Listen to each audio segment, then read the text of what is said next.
is all on board with destroying art in the name of revolution. That's the country we live in tonight. Ryan Girdusky is the author of They're Not Listening, How the Elites Created the National Populist Revolution, and he joins us tonight. Ryan, thanks so much for coming on.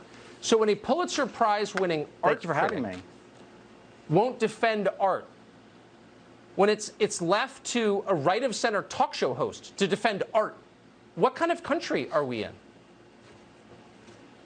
Yeah, I think we need to look at these people the same way that loyalists of Chiang Kai-shek looked at Mao, that this is, to quote Peter Hitchens, a regime change that they're pushing. And they've realized, the anti-racist movement has realized that the institutions that were supposed to safeguard tradition and history and art have really given up, and they're kowtowing now to them. And we have this strange post-secular Michel Foucault vision of the world where we're starting at year zero, as you said, that everything must be viewed as it is today, and the vanguard is today.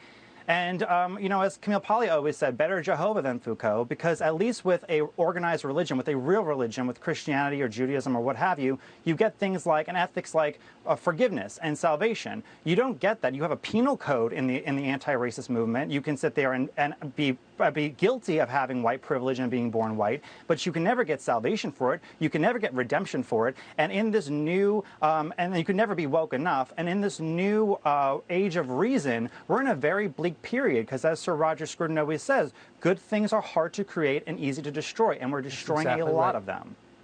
They have become exactly what they've spent my whole lifetime, 50 years, telling us they hated. They're advocating for segregation, for racism, for the destruction of art, and for the destruction of books. NPR ran a piece about decolonizing your bookshelf, burning books. This happened so quickly. Yeah. Are you surprised by it?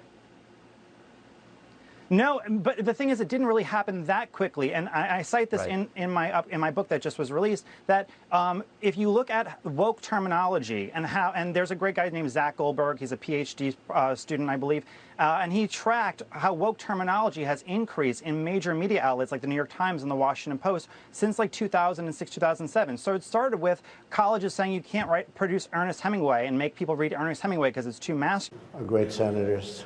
Hi, Chuck. He used to love me when I was a Democrat, you know.